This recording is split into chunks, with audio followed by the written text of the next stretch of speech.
This podcast contains detailed plot spoilers, adult language, and mature themes. Listener discretion is advised.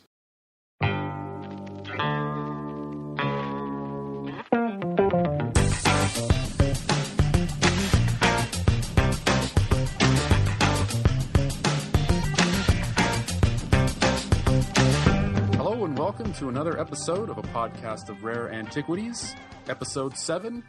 Today we will be discussing the New Zealand sci-fi classic, The Quiet Earth. So, Harry, let me ask you, have you ever heard of this movie before? No, not till you mentioned it. I mean, not surprising because it's an international movie, from New Zealand. So, never heard of it, never experienced it. So, an interesting watch for sure. I'm glad I got to see something new, so that was good. Yeah, it not only is it an international film, it is very small. Give you a couple of tidbits of info before I get into the synopsis here.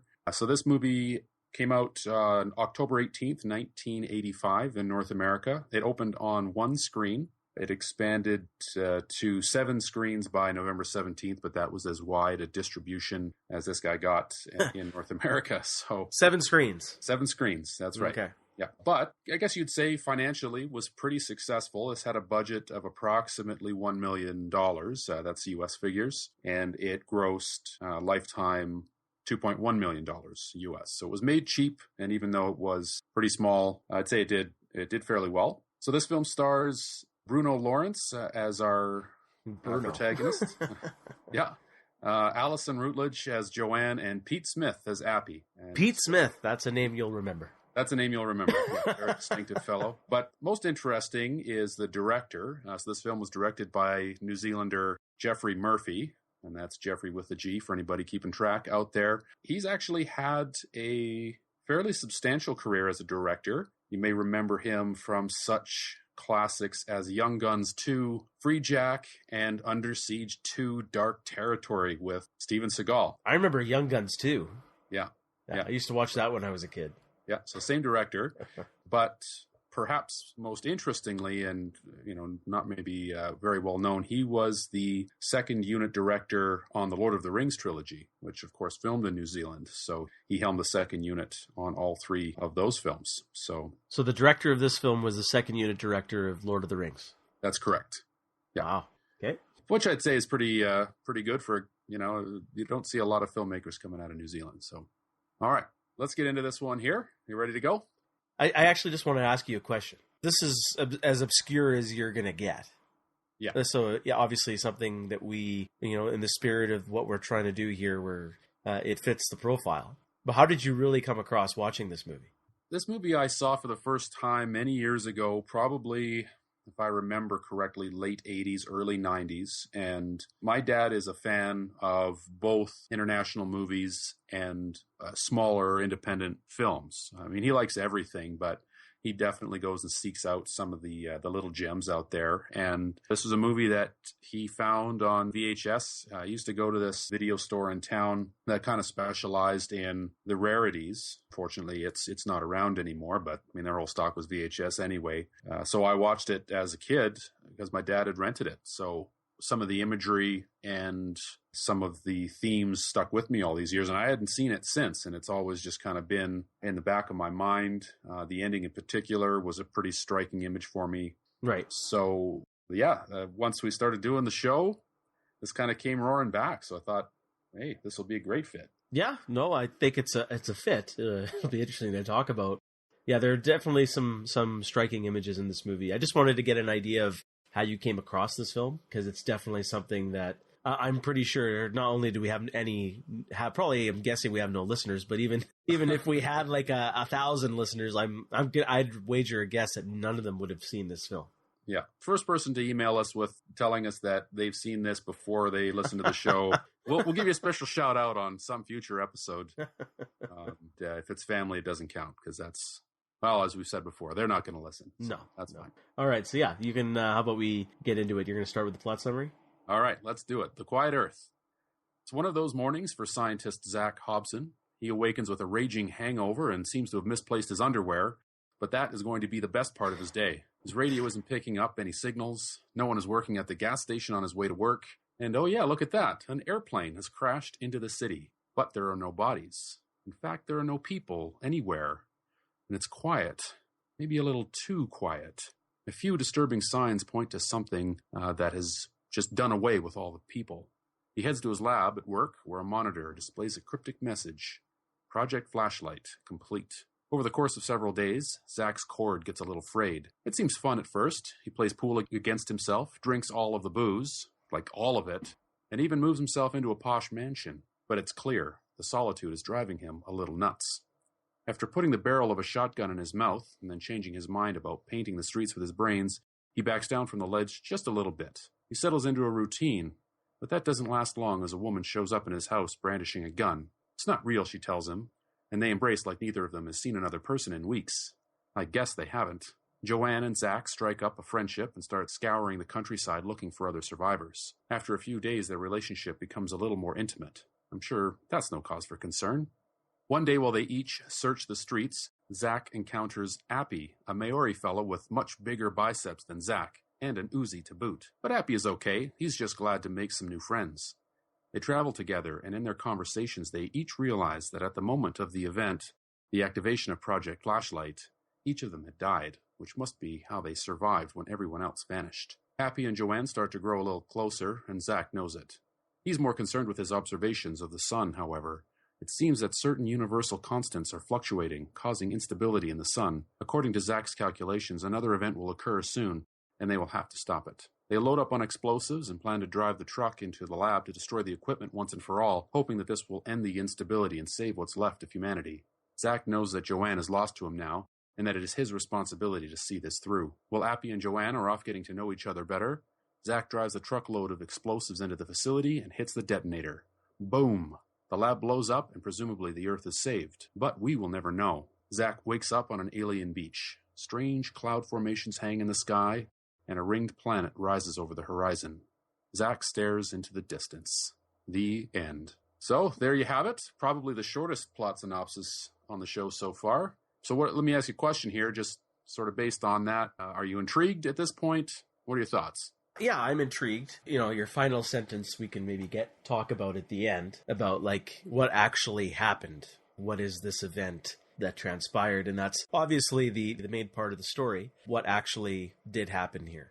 It's an interesting concept just from the plot synopsis itself. You know, as a fan of Star Trek and science fiction itself, you know, this seems right up my alley. And I've been down this alley and down this road many times, so it'll be interesting to see how this compares to other types of science fiction stories that have been told or that I've either read or watched on TV or in movies. So, but it is interesting for sure.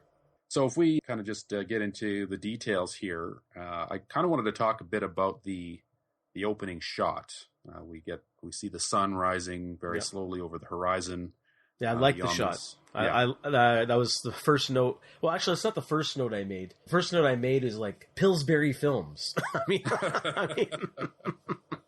that was the first thing I thought of. It's like I was expecting, you know, the Pillsbury mascot coming up, going, you know, it's like, you know, that's just that was the first thing I wrote down. But yes, the second thing I wrote down was the long sunrise, the nice still shot of the opening, like the hazy, large sunrise opening, gives you an indication of some kind of post-apocalyptic feel. It sets the tone well, and I like that shot. Yeah, it's pretty ominous here.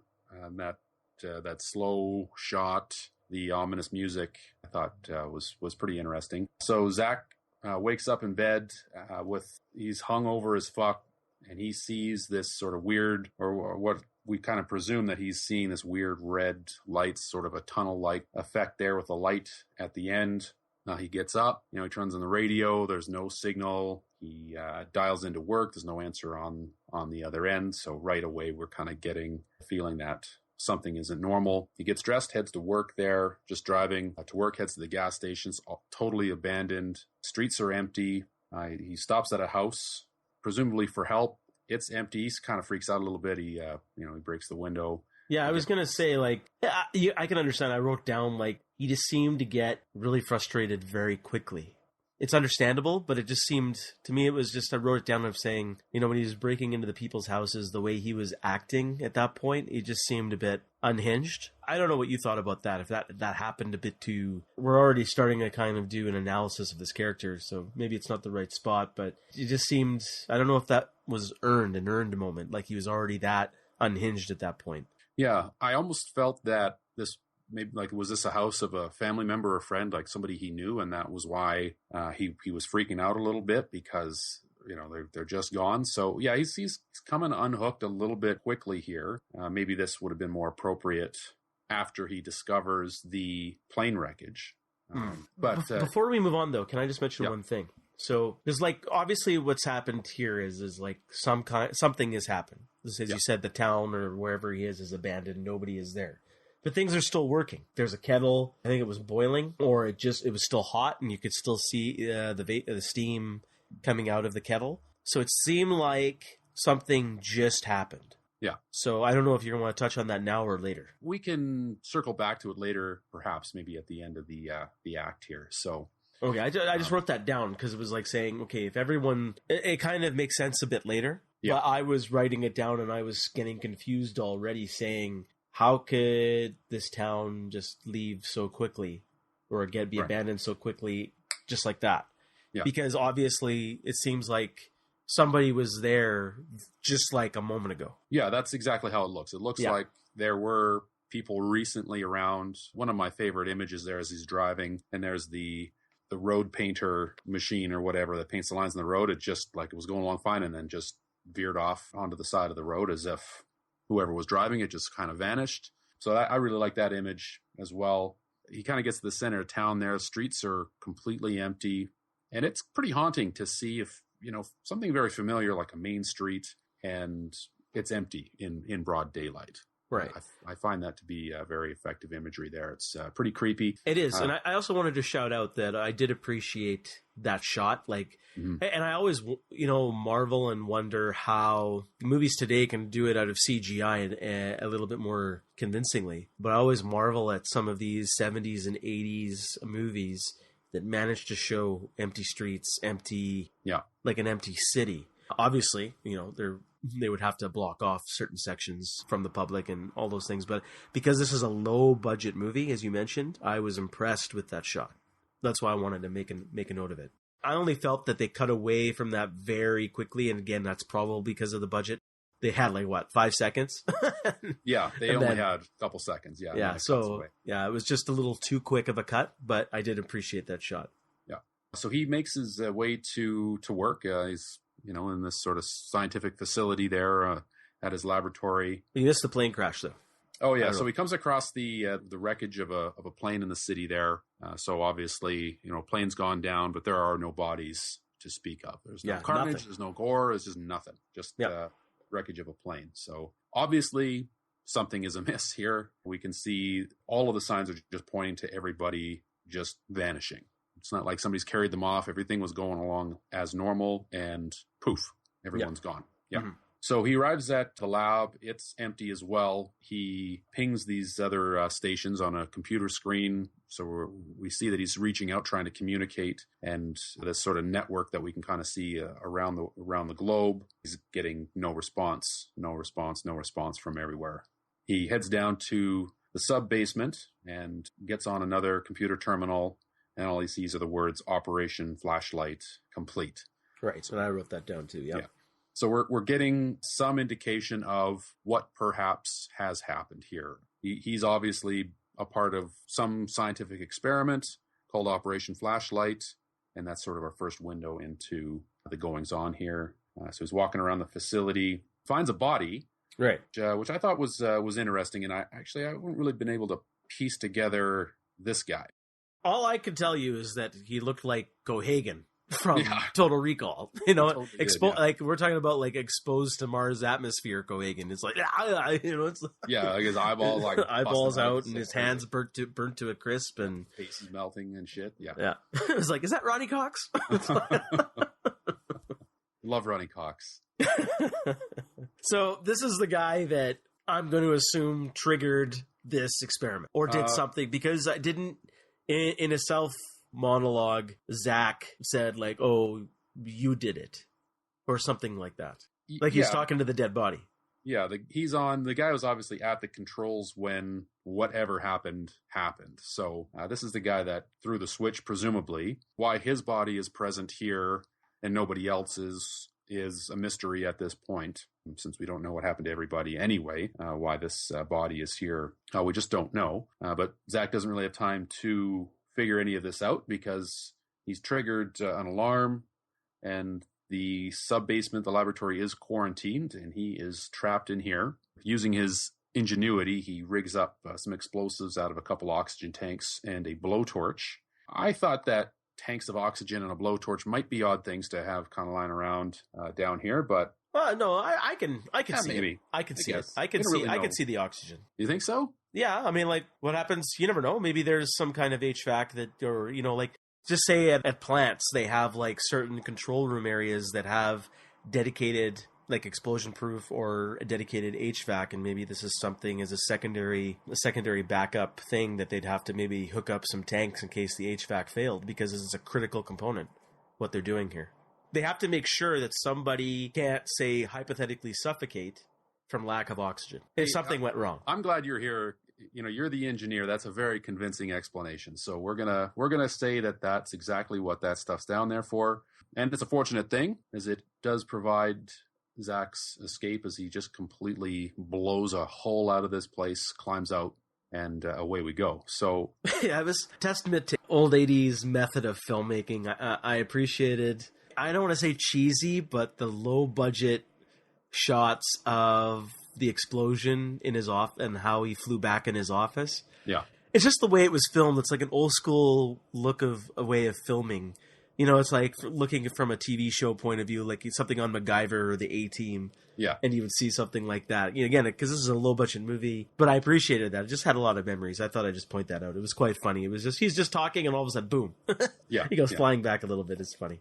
I much prefer low-budget explosions to big-budget explosions nowadays, actually. They just don't have the personality that they used to. So yeah, there was a charm to this explosion. Yeah, there was. Yeah. So Zach finds his way to a radio station in town. Yeah. And he records his contact information, and he just kind of broadcasts that on a loop, hoping that obviously somebody will tune in and get in touch with him. We see him painting a sign on the street with sort of the same thing, and we see some shots of him. He's just waiting and waiting. Yeah, he's just like waiting as the last man on Earth. Like there's even a TV show now out there called The Last Man on Earth, I believe. Yeah. I've seen a couple of episodes of that show. So this part of the movie now, I would classify maybe we're hitting Act 2. Yeah. Where you're going to see him kind of experiencing life as the last man on Earth. Both the pros and the cons. Like, he gets all he can get luxurious items, he can do whatever he wants, but then he's alone. Yeah, that's right. Yeah. So, I agree. We're at the end of Act 1 here. So I'm just going to ask you if you think that, has the film effectively set up, the atmosphere that it's trying to set up here, this ominousness. What do you think? Yeah, I'm with the film so far. I haven't lost interest. There's a lot of curious notes, especially as I mentioned, being a Star Trek fan, a science fiction fan. You're asking yourself some questions. What was Operation Flashlight? Obviously, this Bohagan dead guy triggered something. What was Zach's involvement? Right. Obviously, he had access to this facility. He was working there. So why didn't he disappear? I'm assuming because this event now has made everybody disappear. These are curious questions, and I'm vested at this point. Yeah, I think the viewers left here asking some interesting questions and pulled in ready to go for the second act. So again, as he's sort of searching around the city, he starts to unravel a little bit. We see a shot of him playing a saxophone at night in the rain in the middle of the street. So, obviously something to, not something that we see your average sane guy do. So it's taken its toll on him. He moves himself into a nice mansion. What'd you think of the egg in the champagne glass? Yeah, I wrote that down. I don't know. I thought that was good. That one or not? Yeah. Wow. Rocky just did the eggs. Yeah. I prefer the eggs and champagne. It's definitely interesting. I mean, why not? What are you going to do? You experiment, right? I guess. Yeah. A man needs his protein. Yeah, he needs his protein. Experiment. You get drunk, you throw up. You're not going to work. It's okay. Well, Yeah, that's true. That's true. This is your opportunity to experiment and enjoy yourself. I like that. It's the new Breakfast of Champions. Definitely it's a Breakfast of Champions. I do want to ask you a question, though, just as a side note, a little segue. I want to know what you would do. You have no family, you have nobody here, you're just by yourself. What would you do? What would I do? Well, I think I would. Some of the things that we see here, I think I would do. Like, I'd find a nice house, like a nice place to live for sure. Like, I'd crash a mansion and chill in a mansion. I would, worrying about survival and all of that stuff notwithstanding, I'd be stockpiling all the expensive booze, trying all the expensive booze. We know what you're doing first. Forget survival. I'm going to the liquor store right away. Yeah, I'm definitely going to the liquor store right away. You're gonna need, in this situation, you're gonna need your alcohol for sure. Again, survival notwithstanding. Obviously, I'd like to think I'd be smart enough to stock up on canned foods and then eat as many perishables as I could get my hands on before they are no longer able to be eaten. I don't know how long it'd be before I'd start losing my shit. What about you? Yeah, obviously do the same thing. I'd probably, but am I honest with you, if we were in let's say where we're living now in a city or any other, kind of metropolitan city that's not against the coast, I'd probably go to the coast. Would be my first venture. I'd quickly go to the coast. And if I'd, live in a posh mansion against the beach is what I pretty much would be doing. Yeah. Honestly, I'd probably still go stir crazy as well, but I'd probably last a good while. I think I could last alone for a bit. I'd explore. I'd say, okay, I got hypothetically, I can't cross the sea, but I got all of North America to visit.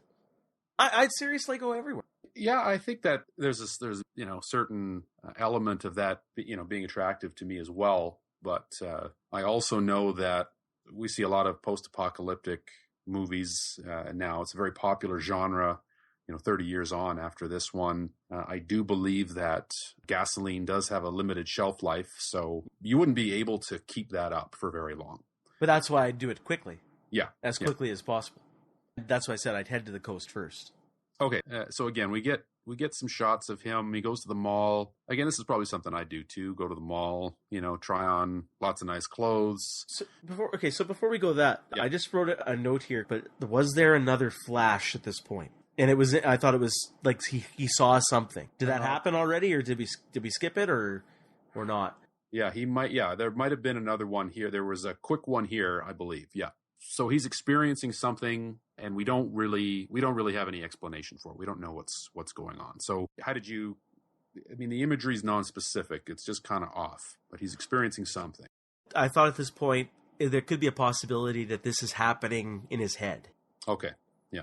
That maybe he's delusional, for example. Right. He could be psychic patient. That was a possibility in my mind, that he was imagining all of this and it wasn't real. And I want to also touch upon, I know sometimes we don't talk about it right in the middle of the podcast, maybe at the end, but what are your thoughts of the way this movie is filmed? Especially maybe around these flash events. It's almost like a mirrored camera where it's like shaky cam, but it's not shaky cam. It's almost like it almost generated some motion sickness for me.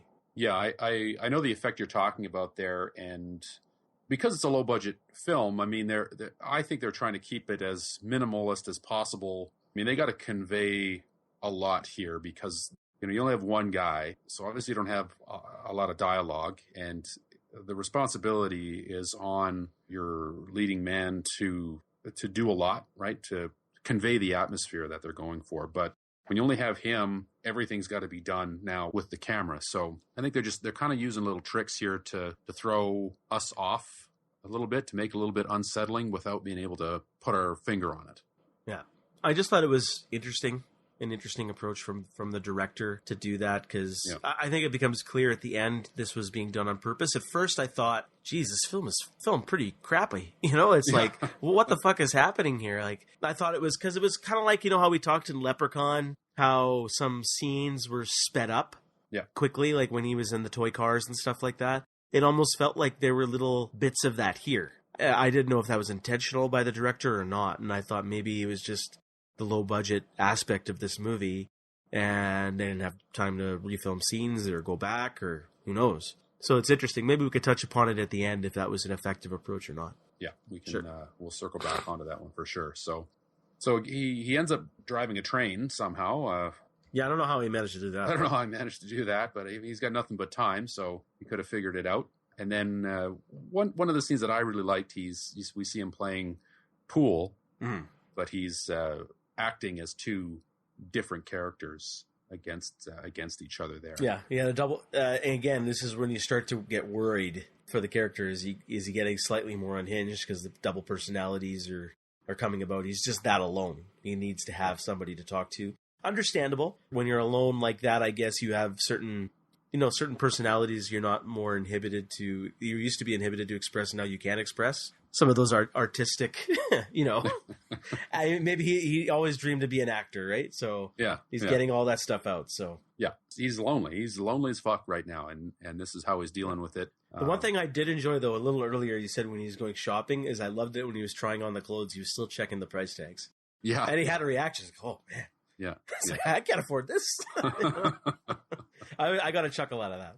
I got a chuckle out of it too, but you know what? I would have done the same thing. I would have checked the price tag because you would have just taken the most expensive thing. Yeah, I would have, and or at least I'd be like, I'm going to find the most expensive thing in here and at least wear it, try it on, just because I can. There's an element of truth here. I could see myself in this situation here doing these things, so that that helps. Because as he kind of starts to lose it, right? He goes further and further away from what your own experience is. But when he does things that you can see yourself doing, right, I think it kind of helps bring you along as he starts to unravel here. Yeah, now he's starting to cross-dress. Yeah. So he tries on, speaking of clothes, and experimentation. He crosses the aisle there, and he's wearing the ladies' slip there. That looked pretty comfy. Satin, smooth. I'll take your word for it, Geoff. Yeah. Well, I said, hey, I could drape myself in velvet. That might be. That'd be the first thing I'd be going for. I know. Finally. Velvet. A velvet fog. Yes. Now after he cross-dresses here, he's got a shotgun. So he's put on a recording of some kind on TV. And someone's being interviewed here, and they're talking about developing weapons and maintaining the balance of power. So now that confused me because this is the scene where he's watching TV. Yeah. And it seems like he was watching a news broadcast. Yeah.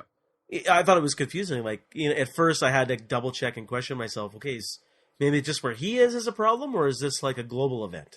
Yeah. Yeah. And is he actually watching a live news broadcast? So it's kind of weird. It wasn't as clear as it should be. Yeah, I agree with you there, because where was this coming from? I mean, obviously, knowing what happens through the whole movie, it is a recording. Yeah, where he came across it, I don't know. I mean, was it in this house already? Maybe. Who tapes the news? Maybe it was not a news broadcast, but an interview of some kind on some kind of a interview on a show, and perhaps on a talk show maybe, and it was taped for that reason. Perhaps he found the recording when he was at that radio station. Maybe it was a television station and he came across some recordings. I mean, who knows, right? Oh, yeah, who knows? I'm just saying it should have been a bit more clear. Yeah, it should have been a little bit more clear. It should have been set up a bit. But we now see, what the allegory that the filmmakers are trying to make here, which is weapons of mass destruction. And this is kind of the first time we see it, and it's going to be... Yeah, because that's what they're talking about. Yep. This is obviously gives you a hint at the first clue to what Operation Flashlight was. Yeah. Because now he's starting to feel guilty. Right. He couldn't take listening to that because his guilt is just eating at him from the inside. But then it gets a little weird because now he starts setting up his own private kingdom because he's living in a bigger mansion, I guess, and he's able to set up all these cardboard figures like movie stars. You got Hitler, you got Abraham Lincoln, I think, you got other celebrities. You got the Pope, you got Queen Elizabeth, Hitler are the main ones that they kind of focus on the camera there. Yeah, so. And he's like the ruler. And then I guess in the end, the one line I did like that he used, and I believe it was here, is he said he's condemned, and then you finally get the classic stereotype or trope. He's condemned to the quiet earth, repeating the name of the movie. I think there's a few interesting points in here. So he sets up this crowd, with the audio and everything, and he's giving a speech over his subjects. He says that he's dedicated all of his scientific knowledge to a project that could have evil purposes. for the common good. And he says a couple lines here which I thought were really interesting. The first of which was how easy to believe in the common good when that belief is rewarded with wealth, status, and power. And then he says how hard to believe in the common good when everything he worked to create has been put in the hands of madmen. Mm-hmm. So I think we can kind of see, if we want to talk about the development of atomic weapons in the 1940s there, all these scientists working on what they knew they were working on a weapon, but they believed like they worked on it for scientific pursuit, but it's in the hands of people who are using it as a weapon. And this is what's happened to him here is he's feeling the guilt. I mean, he was justifying to himself that, this is a scientific pursuit, but he knew that because it was going to be in the hands of men with different motivations, different objectives, that, now it's his fault. So, he says it's fitting now that he's the president of this quiet earth, and he's the one who's condemned to live. So that's his punishment, is he's the one who has to live. Right. But then I don't get it. I think then quickly after this, he goes to a church. Yeah. And he starts shooting up the place, like the Jesus statues and all the saints there. And he's saying he wants to talk to God. So I'm a bit confused at this point. So obviously he's feeling guilty. And he's just mad. So now he's just mad at himself. He's mad at humanity for letting it happen to himself. Let this happen to themselves, as he was saying before. But I still don't understand why he's going to the church and just shooting the place up. It's just, that didn't make sense to me. Okay, so here's what I thought of what is going on here. And this is another piece of the deeper meanings that are coming out in the film. So he busts into the church and he's demanding to see God. He wants to see the man in charge. He's basically holding Jesus hostage. He said, I'm going to shoot the kid, right? And that's show yourself. Yeah, of course. So, which I thought was, also fairly humorous. But as the movie goes on, this is the first place where we see it. But he kills God by shooting Jesus. God is dead, and he says the line, "And now I am God." So, kind of linking back to the previous scene where he's giving the speech, where all of this power of life and death has been placed in the hands of madmen. But he was the one who created this power. So he and all of the other men, the scientists, they're playing God. Yep. And that's what this scene is about, I think. They're playing God. They've killed God and taken his place. I understand that. It just, I don't know. It just seemed a bit forced to me. It didn't seem organic. That's just my opinion. That's interesting because this was one of my favorite scenes actually to this point. So that's interesting that, it didn't work for you the same way that it worked for me. So that's good. It gives us something to talk about. So that's fine. All right. But I just want to point now. So now I guess he's at a beach or something like that, and a little bit enough with the naked shots of this man. It was an interesting, like one of those classic stereotypical musical swells, and he comes out of the water and he's naked. I don't know. It was just a little too, it was almost like the director was forcing it to be a bit arty for the sake of being arty. Do you know what I mean? It just, I do.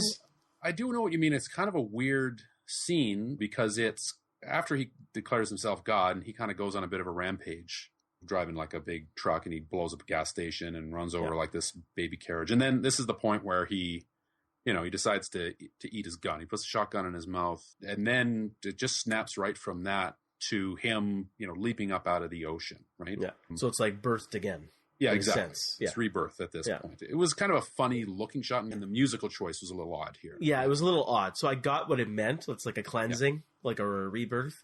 Yeah. But it was just, it just didn't, it was so quick and just felt a little like the director was trying to make it arty, struggling to find the word to express what I'm trying to say here. But it seemed off, especially with the music as well. Yeah, I totally agree. And I think the music choice here is what really throws it off here. It's really jarring, and I'm not really sure, like you say, I mean, it's obvious what they're saying here, but I'm not really sure why they chose that in particular. And there's a couple theories that I read about as to what's actually going on here. But anyway, so soon after this, the lady shows up at his house. Yeah, he's got his beach house. He looks like he's doing a little bit well. Before he meets her, actually, I just wanted to make one note, and I flew by it when I first watched it, but just making the notes again, I noticed. So he's got a computer set up in this new house, and he makes the first of his observations, and he just says, UV is up a bit today. Mm-hmm. So he's making observations of the sun, radiation levels, and whatnot. So I thought that was interesting as a scientist. So maybe that's part of what helped re-tether him to reality as he, kind of gets back to what he does. Then the woman shows up, Joanne, with the gun, and they're glad, obviously, to see another person there. Completely understandable. They hug quickly because they're thrilled to see another person. But then again, you're getting this hilarious musical swell. Yeah. It's almost like something out of like old international films, like European films that would do that. And I know this is a New Zealand film, but it just felt really odd. I don't know. It just, I was laughing, to be honest with you. Yeah, I think that they perhaps were trying to inject a little bit of levity here on purpose because it's been pretty heavy so far, and especially taking us to rock bottom with Zach, things were getting pretty dark. So it could be that they were purposefully trying to lighten things up here, with the music choices, how these scenes are shot. But again, and I agree with you, it doesn't quite fit. The tone is off here. Yeah, there's a bit of the tone. That's a good way to say it. The tone is off. Yeah, because you're going from a serious. It's like grounded in reality, and then now it's becoming arty. It's almost like two kind of types of movies merged together. Yeah. Actually, there'll be a little bit more back and forth between those two types of tones for the rest of the movie. That's correct. It does start to jump around a bit here. So, but what's good now is, Zach can kind of start getting some of his thoughts out, and he starts theorizing about what had happened. He says, either we're dead or in a different universe. So we're kind of shifted. That's what he's thinking. Mm-hmm. And she talked about a dead baby who must have died after the event. She went to a hospital or something and saw a dead baby. Yeah, but it hadn't been dead. Like, it's been 3 weeks since the effect, and she said that the baby hadn't been dead for 3 weeks, so it was alive afterwards. And they find, as they're driving around, so they start driving around searching for other people, and they do come across a couple of bodies in a car crash. Yeah, in a car crash, and they have obviously not been dead like for 3 weeks. Like they've been there since the effect happened. So then was this just two other people who were alive, just like Zach and the lady, but they just were maybe recklessly driving and got into a car accident? It's either that or they had been. I thought perhaps they had been attacked. Yet another survivor. I thought that was a possibility. Yeah, could have crashed their car. I mean, maybe they were driving recklessly. Maybe they were drunk and. It's not clear. No, it's not clear. And I kind of wish, because, the initial focus of this movie, and the focus really is, it's science fiction. So I wish they kind of just talked about that a little bit more instead of just leaving it too ambiguous. It's a fine line, right? You gotta, because like right now I just want to know more, like, who are these people who died? Like, okay, they obviously were alive after the event. How did they die? But they kind of just show that these characters didn't even care to even kind of investigate a little further. Yeah, I guess so. I mean, that's not really the thrust of the movie, though. I mean, no. They're not. That we haven't revealed. The movie has chosen to not reveal to us what's happened yet, right? We've gotten little bits of it, obviously, but we don't know why these people have survived, and so that adds to what you're talking about here. It's like, why aren't they looking into this a little bit? The movie hasn't chosen to show us what's happened yet, right? Until a couple scenes down here, he does kind of describe Project Flashlight to Joanne as they're eating lunch, and this is at the motel, right? This is before the motel. No, this is after the motel. Sorry. I just wanted to point out one thing at the motel, and this is just a small little detail that I thought didn't work. There was fresh fruit there. So where did that came from? Because I wasn't completely clear how long the time has been since the movie started. Was it a few days? Was it a few weeks? Because if it was a few weeks, that fruit being outside should have been rotted. Yeah. So it was fresh fruit there. Yeah, that's a good catch, because it's been at least 3 weeks, I think. Yeah. So that little detail didn't work then. Unless there was fruit growing in a garden somewhere. New Zealand's got lots of farmland. Maybe they found some fruit on some trees. That's the only other thing. Yeah. Yeah. Anyway, so after that, and they're still, again, they're just searching around. They split up. They meet back up for lunch. He starts to describe Project Flashlight as it's a power grid for aircraft, so that they, theoretically they could tap into this power grid and never need to land to refuel themselves. And this is where we kind of come back to playing God. So she's just straight up accuses them of playing God, of these men doing that. And he's, he kind of blows it off. He says, well, maybe God just blinked, and she gets a little upset. So I thought this was kind of neat because I get the impression he's okay with playing God. Yeah, because he was okay playing God. But the funny thing here is when he starts talking about the project, I'm finding it hard to buy what their project was doing could have any implication to these flash events.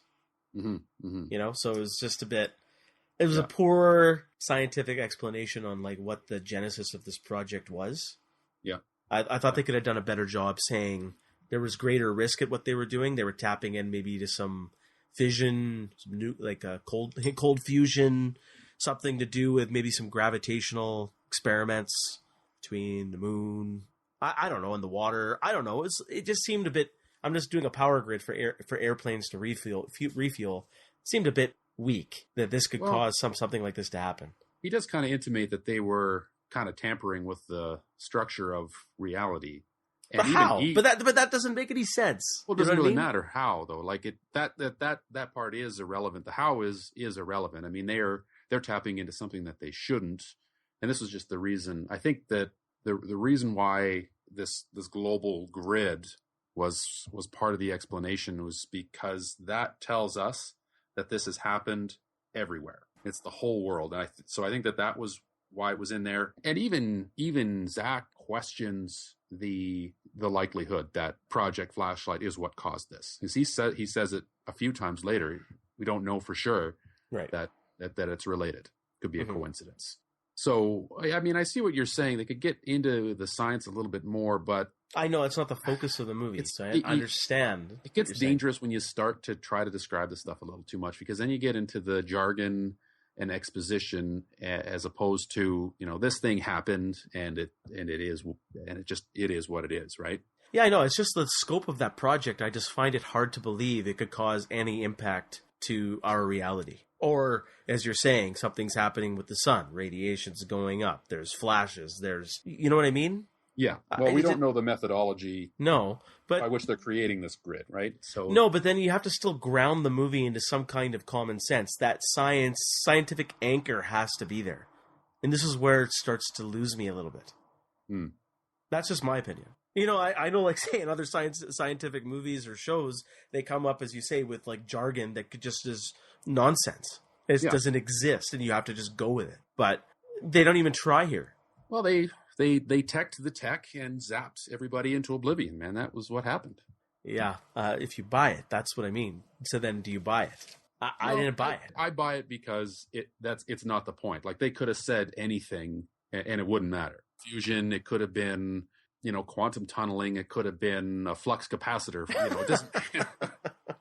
Folding the universe, whatever. I don't know. I just felt like they should have attempted to try something to ground it in some kind of realistic experiment that could cause our reality or some kind of constants, like universal constants, to change to trigger something like this to happen.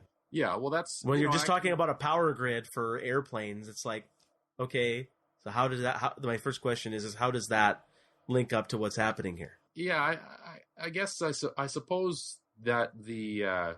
in the next scene, he starts, he's got his handheld recorder, his voice recorder. He's speaking into it, and he's noticed that the unit charge of an electron, one of the constants of the universe, but through his observations, it is actually oscillating. And, if they're working on a power grid, it could be that, they were messing with electrons, and that's kind of what created this instability in the fabric of reality, because that's what's seeing happen. Fair enough. I just think it's a bit loose. You are right. It is loose. Like they are deliberately not getting into the science, right? Like maybe they know everyone in New Zealand is just hung up back in Tolkien's world, so it's like they're just fantasy. So it's like they're not going to understand anything. So let's not even go there. Know anyway. Yeah, it's like. They're more interested in invisible rings and, Elves, Dungeons orcs, and Dragons and electron charge. Yeah, whatever. It's all good. Yeah, it's all good. All right. Anyways, let's move on. So this is as he's heading back to meet back up with Joanne. He stumbles into a trap set up by Appy, the big dude. So and you could totally see it coming. mile away. If I'm in his shoes, Zach's shoes, it's like, oh fuck, I better get out of here. Yeah. Instead, he goes to investigate. He's curious. How are these big trucks roadblocking all these streets? That doesn't make any sense. Yeah. 1, I can understand. 5, it doesn't make. I'm really only can go down this alley. I would have turned around and said, "Fuck this shit! I'm about to get kidnapped."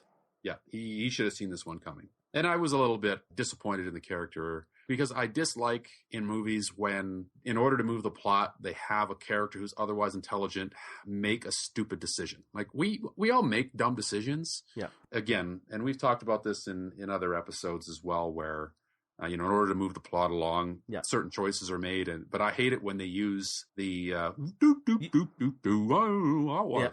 This is a trap. Maybe I should go in further and see what's going on. Like. Well, you're betraying the character, right? You are. Yeah. It's lazy. And I find it insulting to my intelligence as well, as a viewer. So Appy at gunpoint forces Zach to head back to meet up with Joanne. But, he's not such a bad guy after all. They all kind of start to become friends. Again, and then you get the hilarious, going back to it, that musical swell. Yeah. When they all, at first, like, they were all like, she was worried about this guy. Zach was worried about this guy. And then it's like, he just drops his Uzi or shotgun or whatever he had down. And then they just have a big group hug and you have a musical swell again. Yeah, it was a little goofy again. But, actually this is the other 2 times that we kind of talked about the musical score. Didn't work for me. This one, for some reason, this particular scene, the choices here, it worked for me because they seem to be making progress, or I think they each feel that we're making progress. Like we're finding more people, we're not alone anymore. And so I think it makes sense at this. Anyway, they hit the road all together. So they're kind of camped out around a fire. And this is where, a good scene. Yeah, this is a good scene here. And we discover that Appy was dead. He said, I was dead. Or dying, or about to die. He was at the moment of death. He was getting drowned in a river. And that's when the event happened. And then Joanne kind of has a flash to what happened to her at that moment. And she was electrocuted. She was electrocuted by her hairdryer. So now we know why they've made it. But then Zach doesn't necessarily reveal here. No, we don't see. Yeah. Exactly. So the funny thing is I started asking questions and writing this down. Did he commit suicide? Because he was involved in this project. He was feeling guilty. Because I think they show he was taking meds. Like they had a little flashback of him thinking. Yeah. And I think they show like he had medication. So did he OD? Yeah. That's exactly what they're showing here. They show a bottle of pills that he's flashed back to, and so that's kind of what we're being led to believe at this point. We're not sure. Nobody's. Yeah, he doesn't reveal it to anybody, but they reveal it to the audience. Yeah, exactly. Yeah, so suicide most likely. Yeah, most likely. If you think back to the imagery when he woke up in the first scene of the movie there, and he got dressed and drove into work, he was at a motel, so he wasn't even at home. So pieces of the puzzle are starting to fall into place here. So as we see them hanging out more, Joanne's we can see that she's becoming enamored with Appy, and that'll be important later, obviously. And then we hear Zach, his recordings that he's making his own record of events, and he's calculated that oscillations of the sun are going to cause it to collapse very soon. He says he needs to run a computer model to get accurate readings. Jor-El, be reasonable. Yeah, so he's working on his experiments. I just wrote something down here. I don't know if you're going to get to it or not. They're starting to have that love triangle kind of thing, and there's some conflicts there. I don't know. Are you going to touch on that later, or? Yeah, well, that's so right in the next scene here, we see Appy and Joanne out for a run. Everything's all good, but she's asking him why, like, what had happened, and he said that he had killed his friend's wife, and that's why. Yeah. And she's like, well, why? And he said, well, it was necessary. So she kind of freaks out him, and she accuses him of believing that he is God at this point. So there's that theme coming up again, and Zach comes across her as she's obviously rattled at this. So he comes across her, and he's trying to tell her to like pack up her stuff. We gotta go. And they're arguing, and he puts his hands on her, and that's when Appy comes in. And so the three are, there's a conflict here. Yeah, but I'm just gonna be honest with you. I hated these scenes. They were really bad. Now all of a sudden, like, Zach, he's trying to do his experiment or trying to get out because he knows what he has to do. And then all of a sudden it's like Appy saying he's working on him being the last man on Earth. You know, he says, I'm working on it.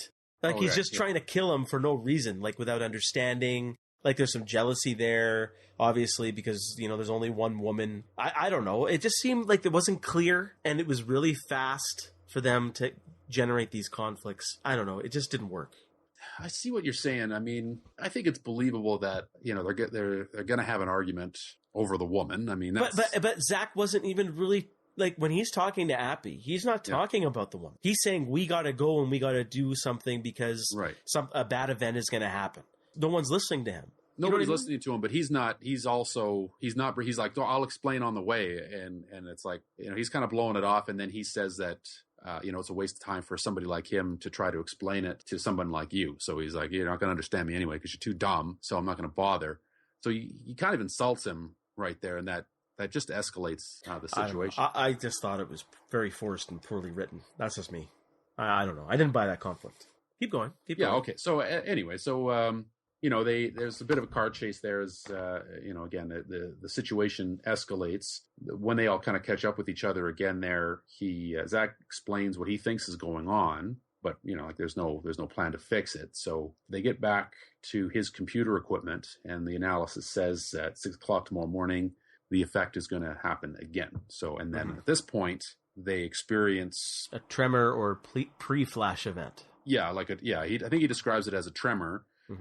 So things get a little weird here. We get, you know, sets are kind of turned on their side. You get Nolan took his Inception sequence from. Yeah, that's right. Yeah, it's like some funky low budget Inception sequence where they're walking on the walls a little bit. It looked cool. Yeah, it looked cool, and that's not easy to do either. No, I mean, they're walking on the walls, but it didn't make a lot of sense. Based on what will be revealed happened or will happen, this didn't make any sense whatsoever. Well, it's just the director chose... It's interesting. It's not the fact that, like, now you're starting to bend reality, right? Yeah. That I understand. That makes sense. Just with them walking on the walls, that didn't make any sense.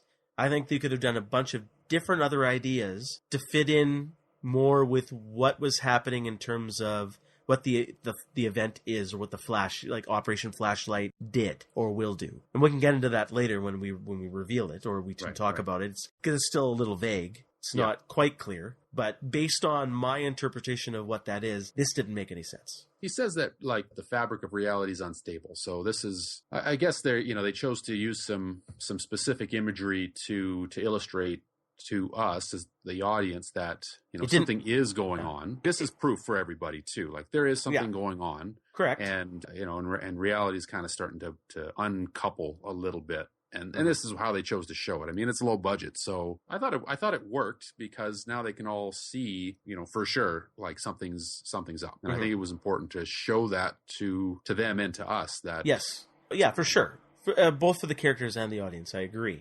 I appreciate that they showed some. I just feel that the imagery didn't fit into what the event is. That's all I'm saying. Yeah, well, and you know what? I mean, we don't really even know what the event is. So they head to, like any smart person would, when something's not working, the solution is to blow that motherfucker up. They head to a military base to get some explosives. So they load up a couple truck with every explosive in that place, and it's quite a lot. And they're, you know, as they're driving towards the facility, you know, they have a little run in on the road there. And they get in another argument. Appy and Joanne, they're getting closer at this point. Zach pulls everybody over, says the radiation is too high for them to approach safely. So they kind of stop by what looks like a guard tower or something at some checkpoint. He says he's got a remote control rig back in the city that he used on a lawnmower, which we did see in an earlier scene, that he can use to drive the truck remotely. And he can see that, like, the look in his face, like he knows that Appy and Joanne she's lost to him now at this point. So he leaves. But he just said that so he could just leave them and then he'll do it himself. Yeah. That's exactly right. Yeah. So he leaves. Joanne and Appy have a post-apocalyptic hookup. And, you know, as the pillow talk here is Appy volunteering to drive he doesn't think the remote's going to work. He's going to drive the truck himself. But just as he's saying that, they hear the truck and, you know, Zach, it's only been 20 minutes. Zach is driving the truck himself. He did not go back for the remote, and he drives the truck of explosives right into the facility there. And then just as the effect begins happening again, he hits the detonator and blows the place to kingdom come.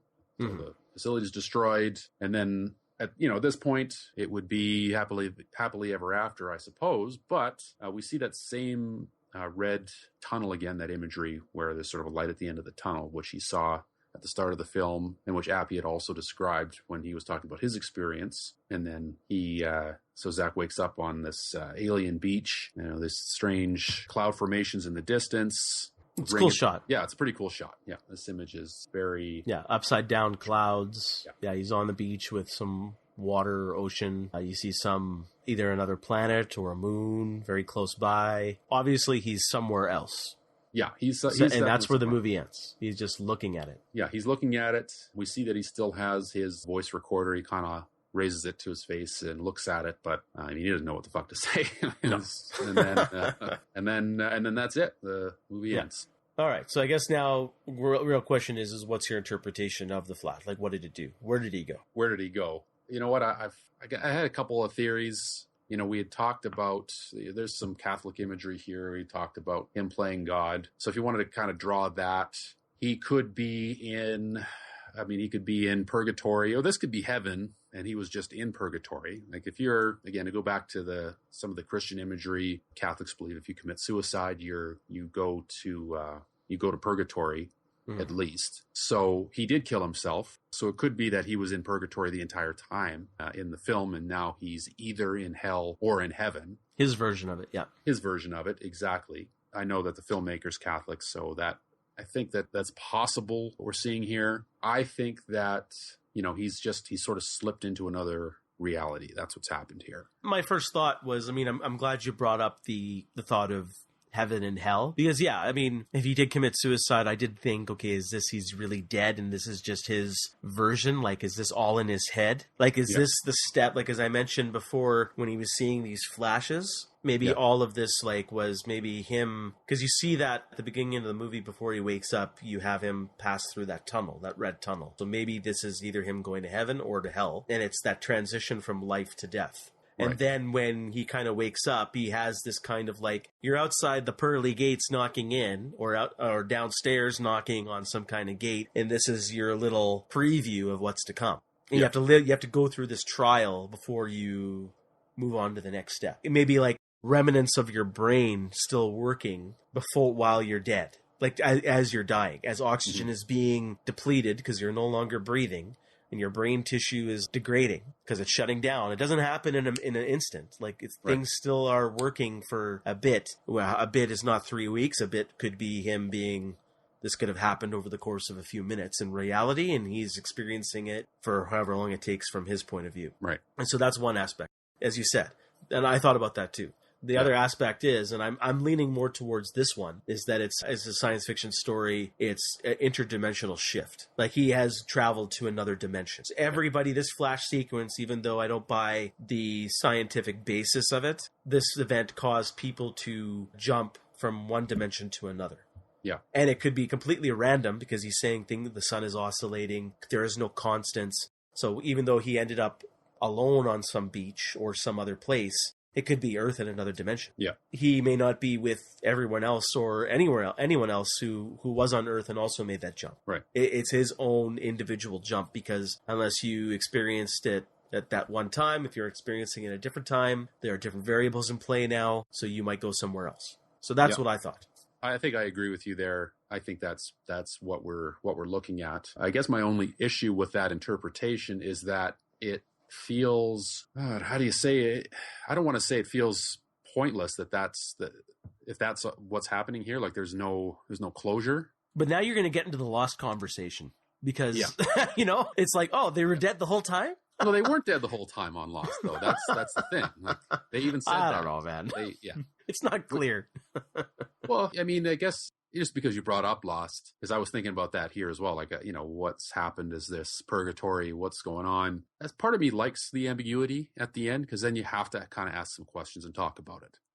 It's not wrapped up neatly. The movie exists in a state of asking questions and not really knowing what goes on. I think it kind of would betray the movie to answer all of the questions. Yeah, I don't like how Lost resolved itself. There Right. were too many questions, and I think they had an idea of where they wanted to go, and they couldn't realize it, and then they backtracked and went somewhere else. Here, I think they had a smaller, more simpler scope of a story to tell, and they left the ending a little ambiguous for a viewer to interpret either way. That's better. This is better, in my opinion, than what Lost did. Now, whether this movie is still something we can talk about the strengths and weaknesses, unless you want to touch about the ending a little further. Well, I mean, I'd like to talk the ending. I don't know what else to say about it. You know, like that's another thing as well, as I thought that, you know, there might be more to kind of dissect there, but I'm not sure what other options are there. I mean, there could be. I don't know if we're smart enough to figure that out, though.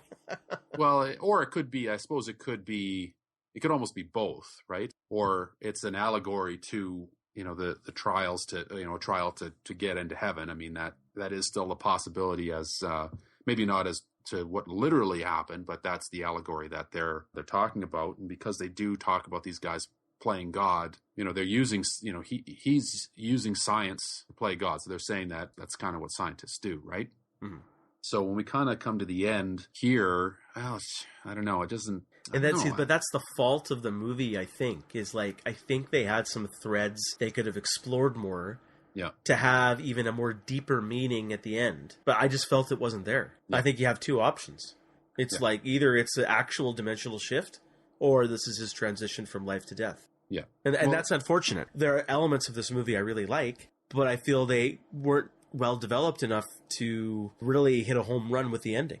I agree with you on that. It isn't a home run of an ending, even as great a shot as it is. The imagery is very striking. It doesn't have enough underneath. It's almost like a Twilight Zone type of ending where where the twist happens at the end and then the credits start to roll. It's like, oh, that's it? Yeah. I mean, I remember taking a class in university or something, and the lesson of the lecture was you can't put the most interesting thing at the end of your story. Like you put the interesting thing at the start of your story and then tell the story from there. Mm. And it's not that they didn't do that, because obviously the story starts, you know, after this, you know, this mysterious event had happened, but then they kind of do the same thing where it happens again, and only he's on the other side of it now, but then it's over, so we don't get a chance to explore something that was going to be really cool. I mean, obviously that wasn't the point of the movie, but maybe then it would have been more appropriate. Well, then I don't know what a more appropriate ending would have been here. No, I like the shot. It's just the only thing is I like the way it ended. It's just the problem is like I don't see what else there could be, as we talked about. Is this a movie really discussing more religion or a movie discussing more science? They didn't really dabble in each well enough for me to even make that. I can't even tell you. Yeah, there's like small pieces here. I find that they raise questions and then don't.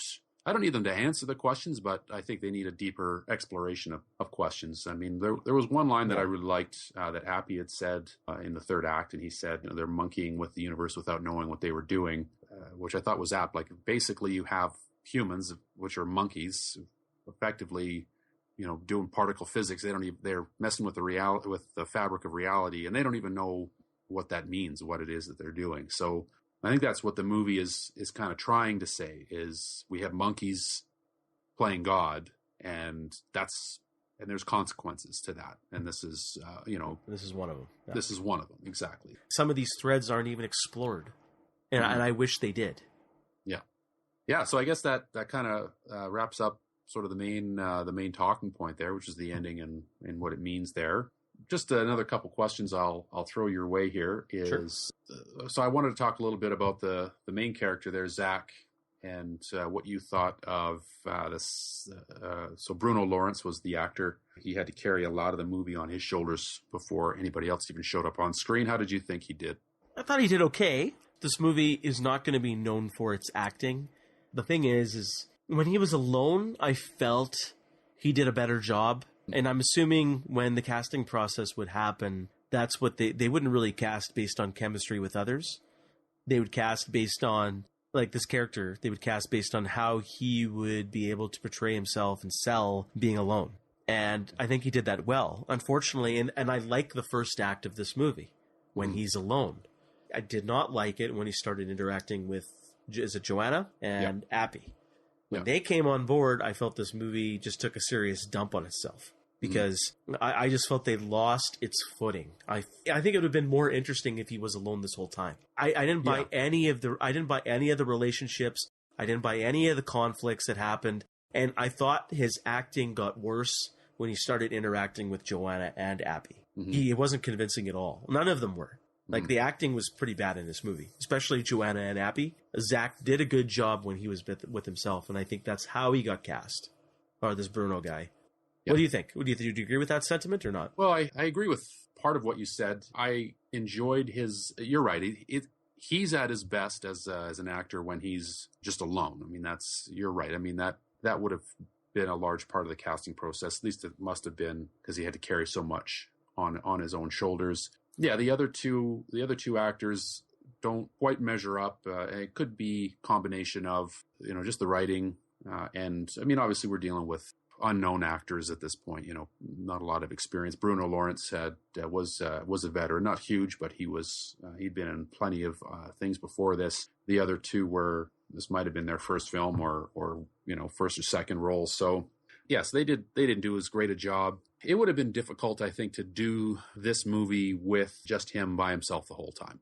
I think you lose what's cool about it as soon as somebody else shows up. But when it comes to storytelling, you need some kind of conflict in order to create drama. And that's hard to do if it's going to be a one-man show for 90 minutes. True. But the problem is I didn't buy any of that drama when the other two people came aboard. It seemed very forced. Well... You think so? I mean, I think so, man. I didn't buy it. You got two men and a woman. I buy there's going to be some conflict. But it was done so poorly. What was it? What do you think? Too over the top or too over the top, and it was too quick. Like the cuts, it was like a mix of directing. It was probably a budget issue because it's low budget. Yeah. I don't have time to flesh out any of these scenes. Yeah. So like all of a sudden they give a nice great big hug. They have a talk about, they were at the moment of death. And the next thing you know, Appy wants to kill Zach. For no apparent reason, just because Zach is trying to get to the bottom of this whole thing. No, he wanted to kill him because he was having an argument. He thought that he was roughing up the girl, roughing up Joanne. I didn't buy it. So they weren't communicating with each other. No, I didn't buy it. That's just me. No, that's fair enough. I mean, that's fair enough. I think that is the weakest part of the movie is them trying to sell sort of that, whatever you want to call the love triangle, whatever you want to call it there.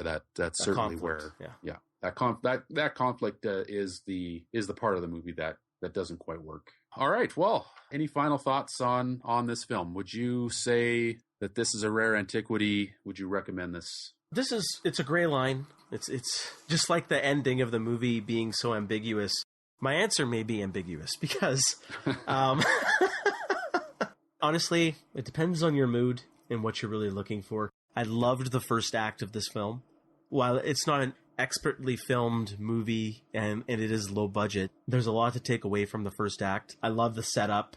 I love the shots of him going through the city alone. I love when he starts getting unhinged and he's starting to get lonely and crazy and feeling guilty, and you're starting to get clues onto what this event was. I liked that a lot. The problem is when you bring these other two characters there and they start focusing in on aspects that really aren't helping this movie. Mm-hmm. You're actually bringing this movie to a place where it doesn't need to go with these conflicts, love triangle, and it's not believable. The acting isn't good. It hurts the film, largely so. It took me completely out of the movie.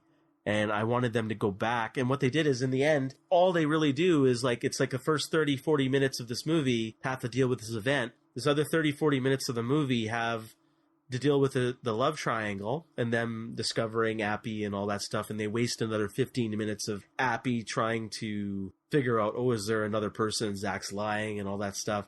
You only have so much time when you're focusing on something that doesn't need to be focused on. And then you got 5 minutes to wrap everything up. With a pre-flash sequence, them getting with them walking on the walls and then getting the explosives and then the end. And then you have the money shot at the end, and then it cuts away and it's done.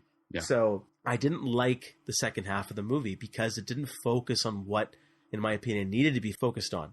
And then instead of drawing on these character moments between the three, they give some good hints onto the good conversation around the campfire. I loved that because it gives you a hint at what happened. They survived because they were at the moment of death. But aside from that, there's no threads or layers there that were built into these characters to have these characters even develop any further. They're just there. So I didn't really enjoy any of these characters, and I enjoyed Zach up to that point, and then it felt like he became a different person. And then he became back to himself in the last 10 minutes, and then the movie's done. So it's hard for me to dump on this movie. It depends what other kind of New Zealand films are out there. I've never seen a film from this area, so I appreciated a lot of it, but it's hard for me to recommend it as a rare antiquity.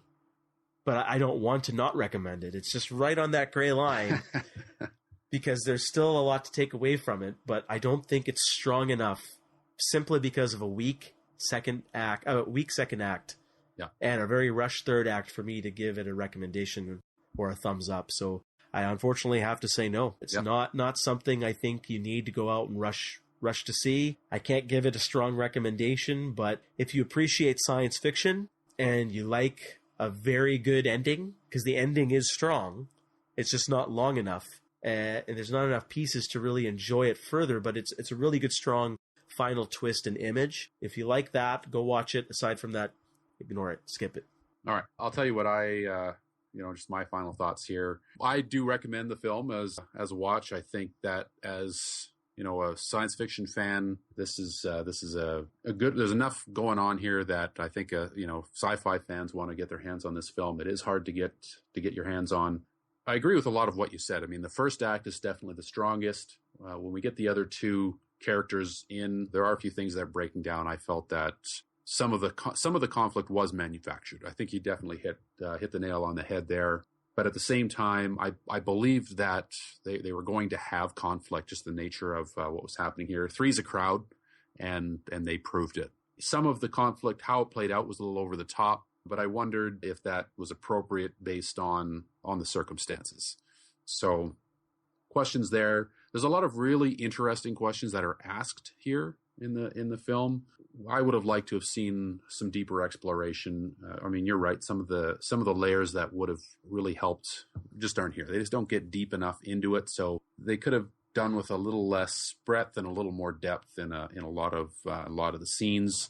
Again, I prefer that they bring questions up in the first place as opposed to most movies now don't even ask any questions. So there is some value there. I always enjoy pondering certain questions about, scientists playing God.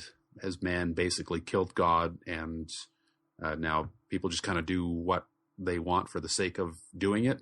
So I think that those are interesting questions here. So if you want some thought-provoking items, this is a good one for you. Some real strong imagery in this movie, which I think alone is worth recommending. So for me, I'm going to say, yeah. So sorry, quick question for you now. Yeah. So we're going to recommend the movie, as you mentioned. But is it a rare antiquity? Because I think there's still a little bit of a difference. Yeah, I agree. I think there's a difference because we could recommend lots that aren't rare antiquities. I think it's a rare antiquity because this isn't a movie that's like any other movies. Not really. I mean, there are obviously other films in this genre. It's not the first or last time we've ever seen sort of the Last Man on Earth type of concept. But I think that, as sort of a small foreign film, yeah, I do think it's a rare antiquity. Oh, interesting. That's good. Yeah, I do. So I have one more question for you, because this is a movie you've seen as a child. Yeah. How did you view it any differently or interpret any differently now that you've seen it as an adult? On the surface, I mean, I remembered pretty clearly just the plot. I remembered that. What was great watching it as an adult is I understood what the questions that were being asked here. As a kid, I didn't understand any of that stuff. I didn't get the man playing God, the idea of turning, just pure scientific knowledge into a weapon. None of that stuff. So I was happy to find those items here because I didn't get any of that stuff before. I thought it was just, everybody got zapped and then a guy jumped to another dimension at the end. When I was a kid, all of that was enough for me, right? It was all pretty cool. So, okay. Oh, that's interesting.